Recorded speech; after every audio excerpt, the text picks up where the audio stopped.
YCP పాలనలో చట్టాలను కాలరాస్తూ చట్టాన్ని తమ చేతుల్లోకి తీసుకుని అరాచక పాలన సాగించారని టీడీపీ రాష్ట్ర అధ్యక్షుడు పల్లా శ్రీనివాసరావు అన్నారు.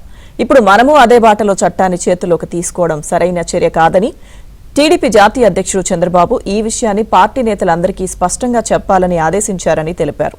గత కొన్ని రోజులుగా టీడీపీ శ్రేణులు వ్యవహరిస్తున్న తీరుపై సీఎం చంద్రబాబు తీవ్ర ఆవేదన వ్యక్తం చేశారని పల్లా అన్నారు. పార్టీ నేతలతో పల్లా శ్రీనివాసరావు, సీనియర్ మంత్రి అచ్చెన్నాయుడు టెలికాన్ఫరెన్స్ నిర్వహించారు.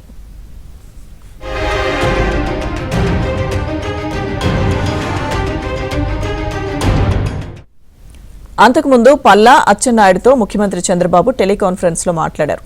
చంద్రబాబు చెప్పిన విషయాలను వారిద్దరూ పార్టీ నేతలకు వివరించారు.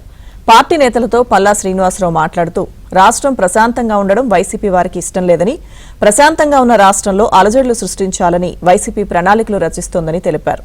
అందులో భాగంగానే ఆ పార్టీ నేతలు బూతు పురాణం ఎత్తుకున్నారని, వైసీపీ వారి కవ్వింపు చర్యల పట్ల అప్రమత్తంగా ఉండాలని సూచించారు. చంద్రబాబు ఈ విషయాన్ని స్పష్టంగా పార్టీ నేతలకు చెప్పాలని ఆదేశించారని తెలిపారు. రాష్ట్ర ప్రజలంతా వైసీపీని చీదరించుకుంటున్నారని, డైవర్షన్ పాలిటిక్స్ లో భాగంగానే వైసీపీ నేతలు బూతులు మాట్లాడుతున్నారని వివరించారు.